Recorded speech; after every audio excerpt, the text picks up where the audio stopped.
Welcome to the Money Down. We have Illinois head coach Bret Bielema joining us tonight. We appreciate you taking the time out your busy schedule to chat it up with us, some old friends, you know. Yeah, absolutely. How you doing, Coach? Glad I finally got the invite. I had to beg and plead. And you know you always welcome. Always welcome. Yeah, I guess I'll start. I know you have, Illinois background and everything. That's where you're currently at right now. But we'll take it back to, where our relationship with you first started at Wisconsin. Your first time being a head coach.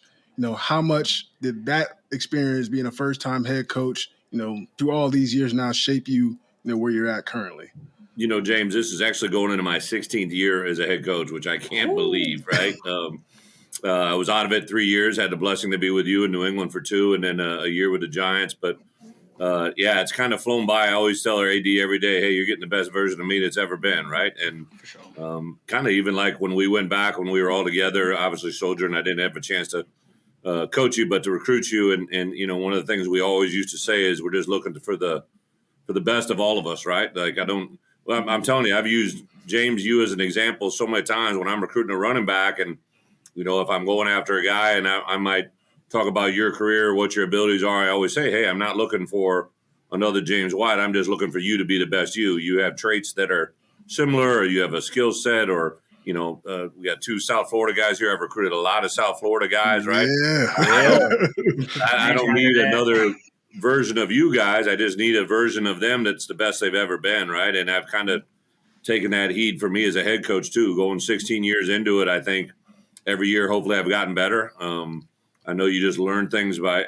I saw this the other day. I'm sure, you guys, follow different people on social media, but one of the things I saw the other day was basically someone, saying that, as we go through life and live through things, you learn more through moments of adversity than you do through success. And even though, we had all that success at Wisconsin, 3 straight Big Ten championships, it was probably during my tenure at Arkansas where we had a couple rough years that I learned more about what I need to do now than any other time, right? But it's a growing experience, I know, for everybody. Yeah. And I'll say that at Wisconsin, all we did was win. I know when it comes to, football now, recruiting kids, that may not always necessarily, be their mentality. You have NIL, you have all different sorts of things that can impact their decision-making. How much of winning is your pitch to these kids? And I know there's plenty of other distractions that they may have, but you won it at a very high level. How much do you pitch that to these kids? For us personally, I would say as we're going through our selection process and we're prioritizing guys, I would tell you we always do favor on the guys that come from championship programs, guys that have experienced winning, because that's a hard thing to create for somebody, right? Like they've either got it or they don't have it. Now, I'd be the first to tell you that sometimes you can take a kid that's never won, and because he has that chip on his shoulder, he's driven to have more success than ever before. But you hit the nail on the head. There are so many variables, that factor in today's world.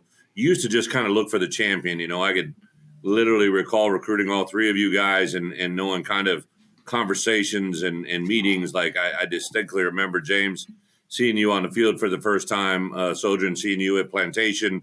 I think you were a sophomore, if not, right? Like I really didn't get a chance to visit, but you could see it. And then Warren, I distinctly remember you and your mom and dad and meeting your brothers and the matching shirts and all that goes into it. You just kind of have those moments stuck in time that you kind of figured out this was.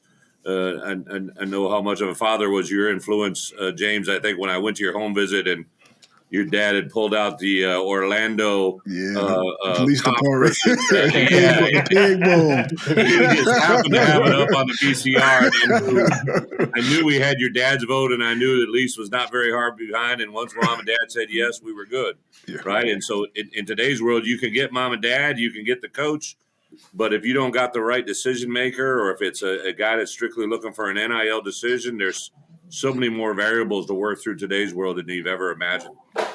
Yeah, Coach. You know what? Like, what's your, what is your opinion on NIL? How's it? How do you guys, recruit with NIL being a thing? I know you talked a little bit about it, but what are your thoughts on, NIL and how it's affected, kids' decisions and things like that since it's been It's going? literally, Warren. I mean, it literally has changed.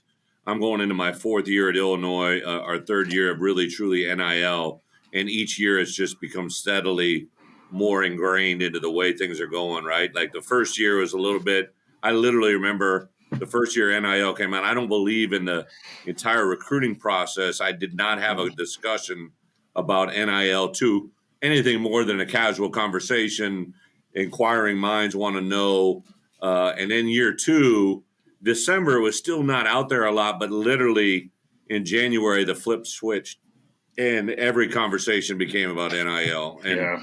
And it really, in today's world, I just got back from a Nike trip where we had I think we had 18 Nike head coaches from all over the country, SEC, Big Ten, the former Pac 12 conference, the Big 12, and all of us to a T just talked about how it's at the forefront of every conversation now. Yeah. The beautiful part of it, right? Like we had a young man a year ago that literally Devin Witherspoon became the fifth pick in the draft, and a Big really time. good player. And one of the crazy things, like he literally maybe had a $25,000 NIL deal, but we were kind of structuring one if he came back for one more year that was going to make a kind of a stopgap. Hey, come back, you can take this NIL opportunity in lieu of going to the NFL. But he got rated so high, as a top 10 pick.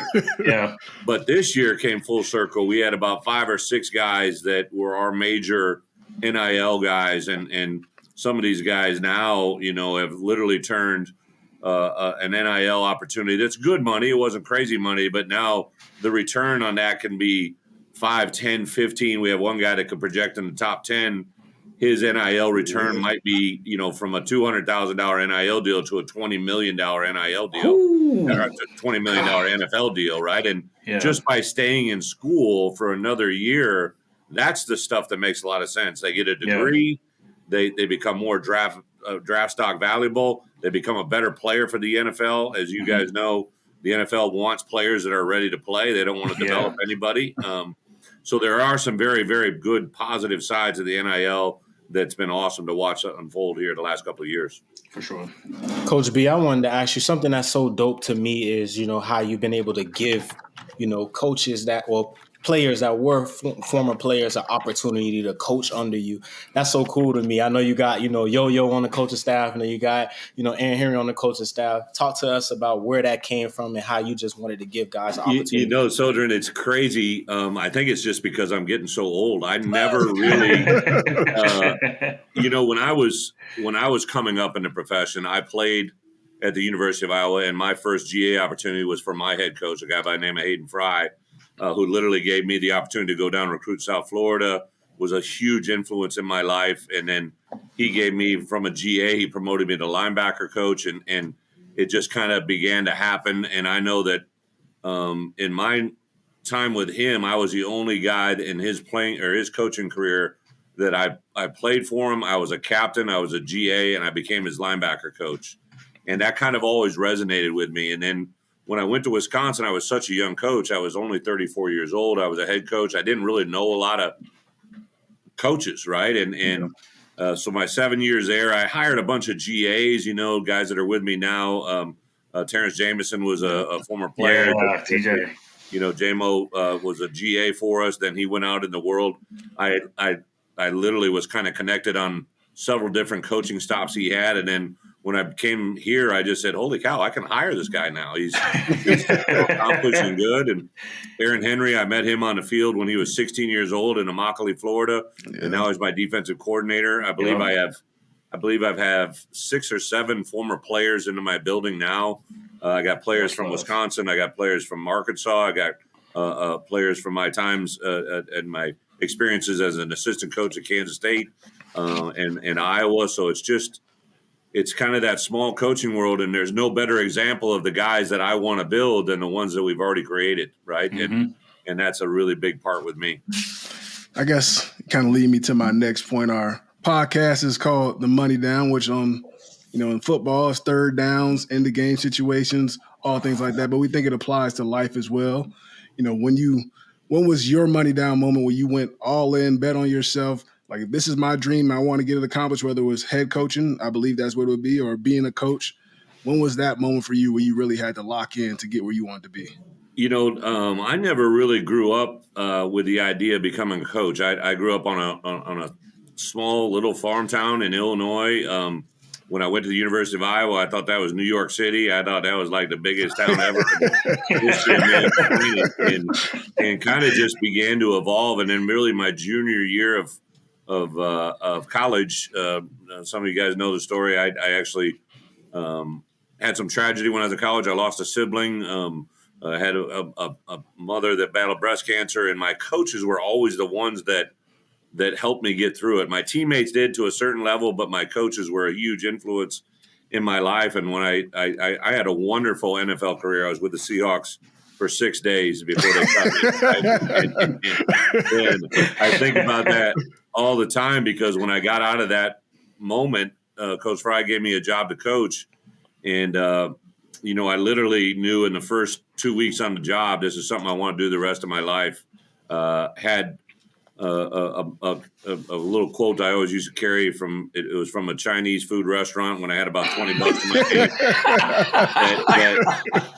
I got this fortune cookie, and it said, Confucius says, choose a job you love, you'll never work a day in your life, right? And I'm 54 years old, and I have loved every minute. I don't know if I've worked a day in my life, even the highest of the highs, beating Ohio State #1 and Camp Randall to win a Big Ten championship, to losing my last game at Arkansas when they told me I could no longer be the coach there, which was a low, right? But it was still a big moment in my life that put me where I am. So, I've been doing this now 16 years. You guys probably recognize this folder I used to carry all the time. That thing's been with me since 1992, right? It's got some age to it. It's 32 years old, right? And on the inside of it, I've always carried this. There's a little saying here that says, every player deserves a coach that believes in him. And I've carried that with me for 30 plus years. And that's what I do now, right? Like I've made enough living. I got 2 beautiful girls at home with my wife. We've been very blessed with what we've been able to do. But when I get a chance to bring in young men, like I saw you guys come in and then literally come full circle, it's just so rewarding beyond what you could ever imagine. It's pretty awesome. I heard that. You brought it up a little bit. You grew up on a farm. Rumor has it. I was just about to ask. You like hog farming. Can you tell us a little bit about that? I don't know much about it. It's so funny, right? Like I'm sitting here, like even, I always say this when we have a young man entering the building. I always say they don't know what they don't know, right? Like you grew up in an environment. Warren in the Chicagoland area, right? Like in James in Fort Lauderdale, Sojourn in Fort Lauderdale and Plantation, but Plantation is completely different than St. Thomas Aquinas, right? And there's a million schools in Illinois that are different, right? So your school is one thing, right? But it's the home that you're raised in. Like I know, for sure, like.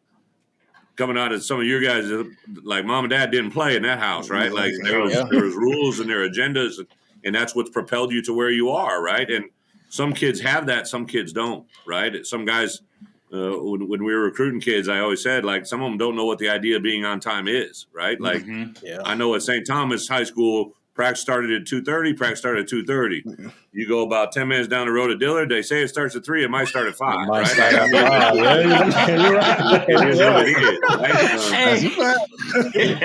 It's just knowing the kids, knowing the environment, knowing the people, and I think the values I learned as a child on the farm. I do know that my dad taught me, what you get and put into it is what you're going to get out of it, and that doesn't change whether you're growing up on a farm in Illinois or in a city in Fort Lauderdale. Like you learn early on in life what your parents taught you is really what really matters.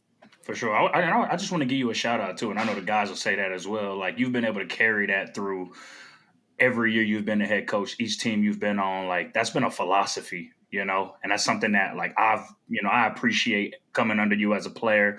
I know James would say the same thing. Like you get out what you put in, right? Like we didn't have like the NIL, we didn't have like all. I remember specifically when we came in, like especially under you, Coach B, like. Unless you were a player, you ain't getting all the fancy visors and face masks. You got to earn that. You got to earn that. You got to earn an extra pair of socks, things like that. But we ain't gonna get off on all that. But I just want to say I appreciate you because like that's been you in every place you've been. Yep. So just want to make sure I give you your kudos on that. So appreciate it. Sure. I really think one of our obligations as coaches is to prepare you for the moments when we're not going to be around you, right? Like, yeah. And when you go to college, I always, and you guys probably remember this in the sales pitch, I always say is like, the only thing you're given at birth that costs you nothing is your name, right? Yeah. And you didn't have a vote in it, right? Mom and dad gave it to you, but you carry your name your entire life and it never cost you a penny. And every day you either build or take down value to that name by what you do and who you are. And it comes back tenfold. Like I literally knew as soon as I busted you guys' chops a little bit about this, I probably was going to get a response back fairly quickly just because, it's one of the greatest things for me is to get a phone call or a reach out or a connection to a player that maybe I haven't seen in 10, 15, 20, 25. I had a connection with a Iowa player that I coached in 1995. I helped him get a job last spring, which was one of the most fulfilling moments for me. Like that's been 30 years in the brewing, right? And that's the stuff I think that really matters. That connection lasts a really long time. And Coach B, obviously years in as a head coach, still building your legacy right now at Illinois. What is a memorable season that always is going to stick with you so far that you've had throughout your coaching tenure? In reality, probably my first one, we went 12-1. I really didn't. I remember I was so nervous before that year started about going out to midfield and shaking hands with guys that I have never visited with, talked with. I remember going out and shaking Joe Paterno's hand. I'm like, he's literally been a head coach longer than and you really respected. I remember Lloyd Carr saying things to me that I still carry with me to this day. Jim Tressel treated me with the utmost respect, and so that's one of the things I've always kind of done now in my career with these young coaches that have come into it. Just try to, I literally, I reach out to every one of them as soon as I get their contact. Hey, if there's anything I can ever do, because I know coaches helped me during that moment when I was 34 and didn't know what I was doing.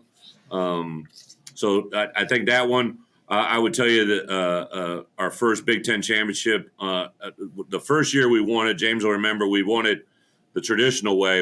There wasn't a championship game.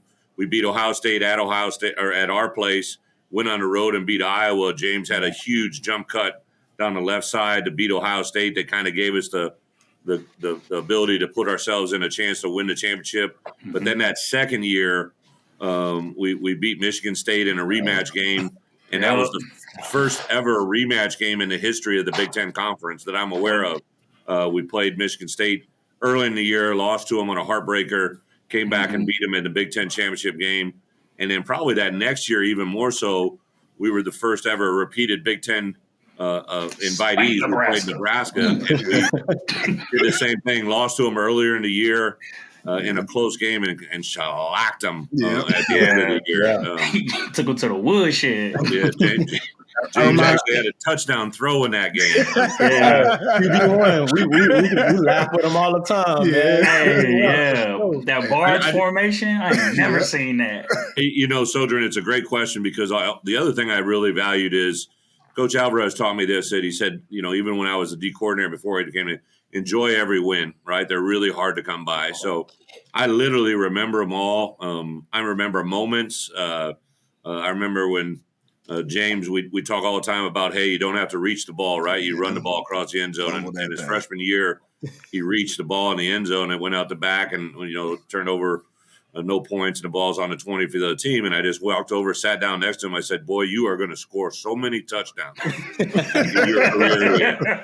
You're never going to have to reach, right? And I think about that because I saw his NFL career and he had he took that moment and turned it into something that I know when the game was on the line, the Patriots put the ball in his hands because they trusted it, right? And those are moments along the way that you'll never ever truly forget.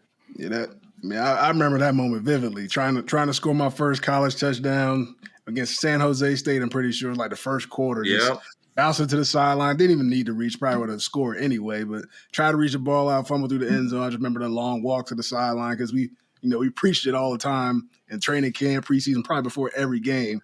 It's a sick feeling, but that feeling that I felt like I carried that like throughout my entire career because Coach Settle preached it, Coach Hammock preached it, all my running backs coach preached it, ball security, job security.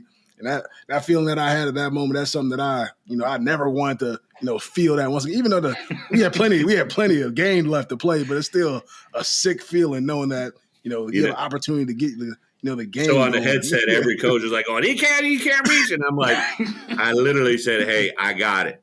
Right? Like, you guys tell you what I tell you, like, I got it. And I just walked over, sat down next to you, and then come tenfold, your father told me the story 2 years later about he's sitting watching that, and doesn't know how coaches are going to react. And I walked down, sat down next to you, put my arm around you, didn't yell, didn't curse, didn't say anything.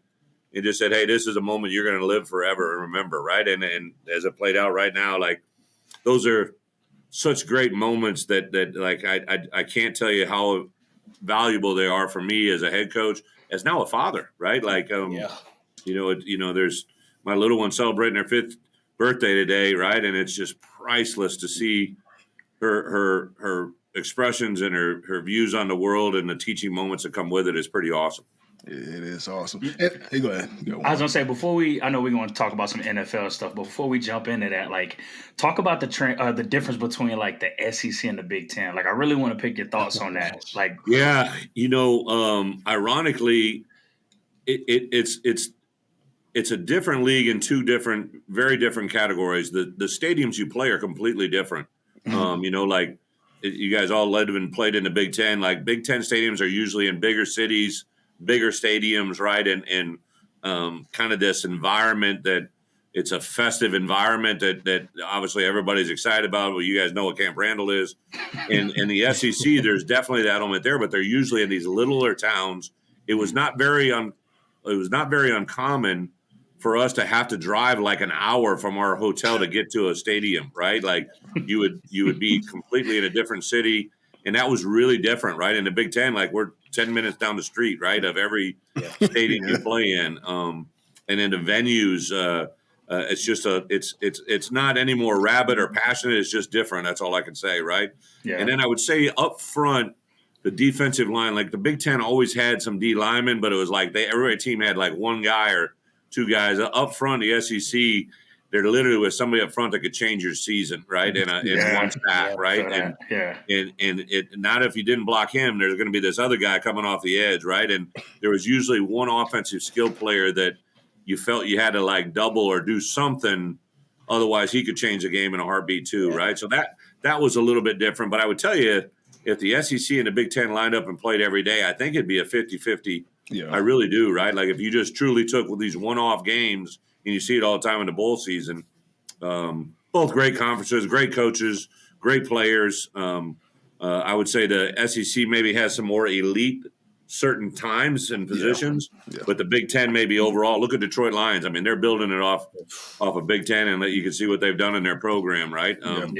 So it's different, Warren, but it's still football. It's still every given Saturday, and for sure. Different weather. I do know that. That's for sure. Yeah, I was gonna say. Go ahead, Bruce. Something that's so. I want to say that I'm always remember just being a player is walking into those different stadiums, right? Those hostile environments. I vividly remember going into Nebraska and hearing like how nice their fans are. But I remember being in moments where I couldn't hear a thing. I'm like, this shit is loud as hell. What's a stadium that's memorable to you? In the Big Ten Conference, I would say Wisconsin was one of the – I think if you polled every Big Ten player, I remember there was a poll during my time that they asked some players, and a lot of the Ohio State players talked about Camp Randall being one of the tough. Mm-hmm. And I know Jim Tressel always used to say that, right, about how hard it was to play at Wisco. Iowa, because they're right on top of you, they're just so engaged. You know, I went to school there, and they tell me shit. I don't want to.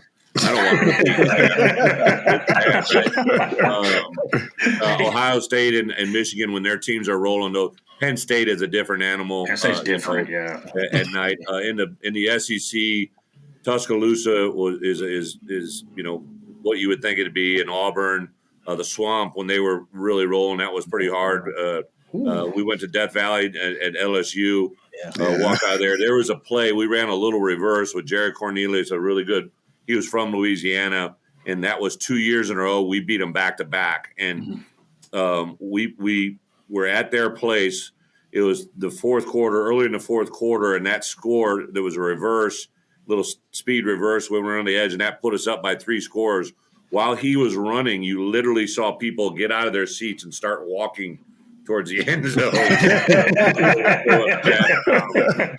there's a little bit of both sides of it. I would tell you, James and I were there when if I could pick out one environment. When we were with the Patriots, we played Kansas City in the AFC Championship game, and it was a cold weather game. And the fans had all day to tailgate. They were lubed up pretty good, right? They knew what was on. That environment was pretty awesome. It was an NFL environment, but it was pretty on time on that one. Yeah, you talked about winning some big games, like, you know, moving into the NFL. Like, what was it like playing under Coach Bill or coaching under Belichick, and then also winning a Super Bowl? You know, it was my first year. It was my rookie year in the NFL, and we won a Super Bowl, right? And I literally, it was very unusual. James spent more time there than me. Like, he doesn't let a lot of people into that environment. So I was his coach, kind of in the outside world. Had several players there, obviously James, but had Dietrich Wise, Trey Flowers, some other guys that were kind of in and out on some free agents. And so Coach Belichick and I had known each other for probably looking at, 10 to 15 years. I remember him calling me about James, right? Like he was literally called me the next year about Melvin Gordon, right? And so I built this relationship with him. And then he said, hey, would you come? And I was kind of like his special assistant. I worked a little bit on defense, but I did a lot of special projects, and it was just like football utopia. It was truly incredible, especially that first year. I really wasn't directly involved with the position. I was more of I would sit in the coordinator meeting, so I got to see things firsthand that were really special. And then for me, selfishly, not just because he's on, James and I have always very close with his parents, very close with his story.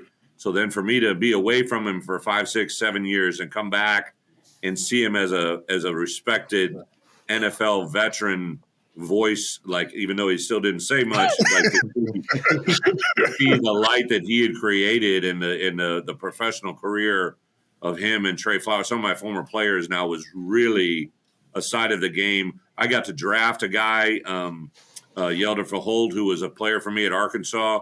We drafted him in the 3rd round. I got to call him on draft day and draft him and see the reaction out of his parents. It was pretty awesome. So a lot of really cool experiences at New England. And talking about that year, that Super Bowl game against the Rams, can you kind of talk about that defensive performance? Man. That hurt my heart. I mean, he's a Rams fan, so he's a little tight. That hurt my heart. Well, another great learning experience for me. So NFL Films is obviously a huge part. And what they did in that, and what I was able to do is because we had a couple of weeks to prepare for that game, I started looking at, and that was when Goff was there. Like McVay was kind of like, basically doing Madden football. He was calling the plays, and that works all the way up until you don't have 15 seconds when they cut off all communication. So we really kind of game planned our calls, our stems, everything based off the time on the play clock, because we knew once it was in the quarterback's hands, he wasn't going to have the same ability that McVay had. And that was a huge part. I mean, it was the lowest scoring game in NFL history. And a lot of it was based off of using the headsets and the play clock. And, I was very blessed, had a chance to, Brian Flores, who's an exceptional coach, it was his first year as a coordinator. And I did a lot of mock games for him all year long. We were really good on defense. And my first year in the league, to be under Brian and see his aspect of the way he called a game and understood it. And then obviously with Bill as well, it was just really cool time in my life to be a part of it. For sure. And then you talked about him a little bit earlier, Johnny Newton, who I think, Ooh, we saw him against Wisconsin. If he didn't get thrown out that game, you guys probably would have won that one. That's a game changer. Don't even get me going on that game. Right? I really, James, when I first came here, I'd been around Malcolm Brown with the Patriots, right? And I remember I worked with him, and I said, this guy is Malcolm Brown reincarnated. But Bro. As I was around him, Malcolm was the 32nd pick in the first round of the Texans. Johnny is more explosive. Johnny was a high school running back at Clearwater, right? I think Johnny can run sub 4.7, weighing 305, 310 pounds. There are so many times where he would catch a quarterback, and that quarterback would turn around and look like that. Did that guy just get me? He has the ability to beat a guard, center, whoever he's going against, tackle, but he also has the ability to run down those quarterbacks that can run now. And that's what's going to separate him. I think he truly is one of the, listen, I've been around some great defensive linemen, J.J. Warren. Yeah. This guy's just at a different level, and he loves the game. He's a Florida boy. You guys know what that means? He loves the game. I'll be sitting, we'll have a bye week, right? I remember one time I was in Provo, Utah on a Monday night, just landed, kind of going through my phone. We were waiting on dinner and watching a Monday night football game, and Johnny hit me up. He's like, did you see that club uppercut? I'm like, dude. He loves the game of football. That's exactly what it is. I mean, you talked about having great D-linemen. Hey, I'm a D-line guy, you a D-line guy, but you guys had, what's his name? Keith Randolph. Did he enter the draft this year as well? Yeah, he's a draft. Him and Johnny both. Yep. But those two might be, in my opinion, the best tandem of defensive linemen I've had at the same time, We had some good ones. We had O'Brien Schofield opposite of Matt, and then JJ, when he was in there, he was a pretty good player with whoever he had around him. But I'll tell you, the guy best player I've ever coached pound for pound was Chris Borland. Not even a player. Oh yeah, no doubt. Football player, no doubt. He was 5'10". I remember somebody was giving him grief someday about being 5'10", and he said, "Coach, I kick 5'10's ass every day." I said, "You do it." And that's kind of who he was. Yeah, Borland was one of those guys that kind of embraced me when I got to Wisconsin, right? And for me, it was like seeing the top guy give you that kind of confidence, you know what I'm saying? You're going to have to go out here and play. Getting the green light for him was pretty dope. I was telling them the other day, I'll never forget, we was playing Ohio State my freshman year, being on the field, and it was right before he had two plays where he stood up, going blank on the running back's name. He stood up Carlos Hyde 2 times. It was a TV timeout, and he was just like, He was like, "Man, look at this. You could never beat this." And we was just looking at 100,000 fans, and that always sit with me because it's like, damn, we out here playing in front of 100,000 fans, and then he go and make those 2 plays like that. CB is definitely one of those guys that, when I came in, I looked up to for sure. So, shout out to CB. Shout out to him for sure. I love Borland. I hated blocking him in practice because it was almost impossible. But that spin move, you knew it was coming. He literally was so gifted athletically, right? So he was a high school running back, safety, never really played linebacker. He came to our campus. He had been to 10 camps. No one had offered him. We go to the offer meeting on Sunday, and I've watched this guy all week just destroy everybody, right? And I asked Dave Doran was our linebacker coach. I said, "Do you want to offer him as linebacker?" He's like, "No." Our Easy. I go, "You want to offer him as a safety?" He's like, "No, coach, we can do better." I asked the running back coach. I'm like, "You want?" They're like, "No." I said, well, "Here's what's going to happen." I go, "The head coach is going to offer him a scholarship, and in the first 2 years, I bet you guys can kiss my what, right?" And he came in as a freshman, a Big Ten Player of the Year, right? Just. I remember there was a game. The quarterback called an audible, and he called his jersey number, and he said, "I'm sitting there." I'm going, "Oh, wait a minute, that's my number." And he called his own number and blitzed and grabbed the ball out of the quarterback's hand before he ever handed the ball. That's crazy, bro. That's crazy. He was a gamer. You know what? Speaking of that, having veteran presence, guys that have played the game before. One thing we didn't talk about was the transfer portal. How's it? You've been able to get some really good talent out of the transfer portal. But with how wide open it is, these days with guys being able to transfer place to place year after year, what's been your thoughts on that? I'm really grateful that I had the time in the NFL because we treat it here pretty much like free agency. We go after guys that we need at specific needs, right? We took 7 guys in January, 3 D linemen, 2 O linemen, a tight end that fit very specific needs, a corner out of Texas. We go after certain guys to fill voids where maybe a player's been injured or maybe we're a little bit thin. Maybe a guy hasn't planned out as best we can. So we use it for that. I do tell you this. I'll be straight up real. I say, hey, the first transfer portal guy I ever got was a guy by the name of J.J. Watt. And they're like, wow. Yeah. And then I go, I liked it so much that I went and got this other guy. My next portal guy was a guy by the name of Russell Wilson. They're like, no way. Right? Hitting home runs. I went to Arkansas. The first portal kid I took out of there was a guy by the name of Cam Jefferson who ended up, playing in the NFL and got a Super Bowl ring with the Broncos. Like we've been very blessed. We've had a lot of guys come in and hit big for us, and I enjoy the transfer portal because you're recruiting men now, and just think about how different you guys are. Your second, third year in the program versus when you're coming out of high school. It's not about the shiny helmet or the who's got the best graphics or who's got the best visit. It's making business decisions. Again, when I recruited Russ, James, we brought him around the players that he was going to play with, and you guys got him. As coaches, we didn't get him, but he met with you and Nick Toon and met that offensive line, and then Aaron Henry met with him on the defense side of the ball, and he knew he was joining a program that was ready to win. We just needed that signal caller, right? And that's exactly what happened. My last question for you, obviously Big Ten expanding this year, Oregon, USC, UCLA, Washington, no more East and West is, the top 2 teams going to the Big Ten championship. So, what are you looking forward to this upcoming season as far as your team? I know you lost a lot of guys 2 years ago, a lot of talent. So I'm sure you're rebuilding that core.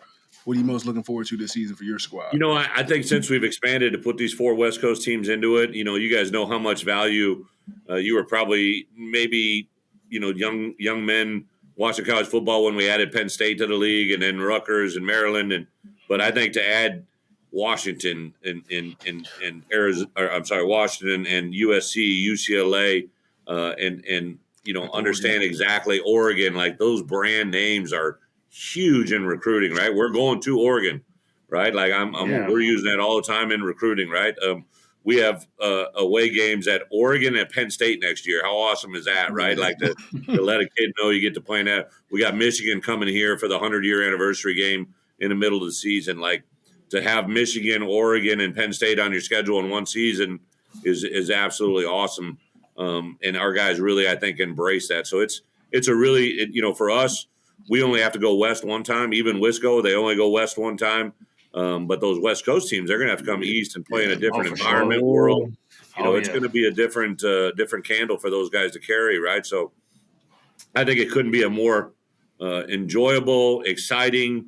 For me, it's the best year in college football I've ever been associated with. I love the portal. I love the NIL. See these guys change. We had a young man, Isaiah Adams, who's from Canada, right? He literally wrote a letter to get to Garden City Junior College, right? Like he wrote a letter during COVID to get to Garden City Junior College. We recruit him, and now he could be one of the best guards in this year's draft, right? And last year, because of NIL, he was able to fly his mom and his sister in for every game and watch him play, right?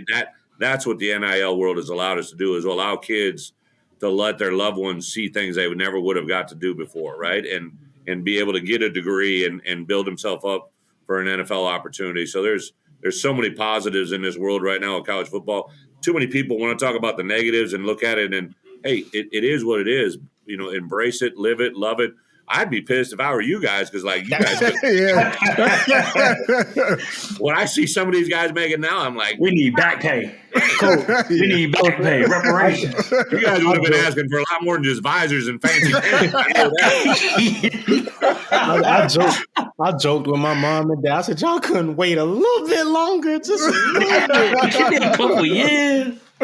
Now we get, it kind of manifested just a couple years ago, but now, our guys get it's called a 5980. It's an Alston agreement. They get a cash reward for having a certain academic GPA.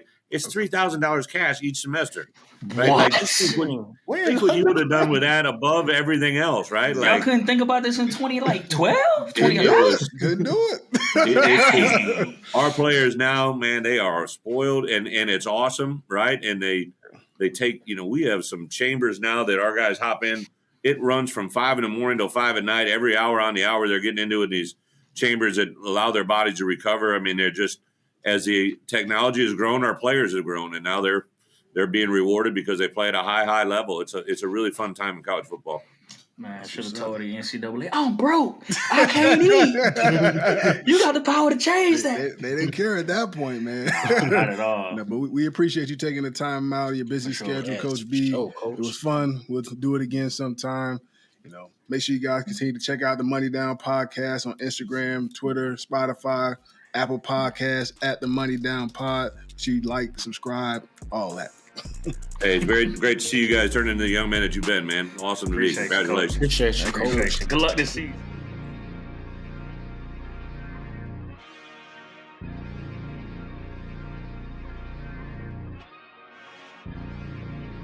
Good. Don't let my wife hear you say that. Y'all ready? You're married? Of course. Hey, let me tell you. I know, right? Hey, it was a blessing. Needed it. I'll kick my coverage big time. Amen.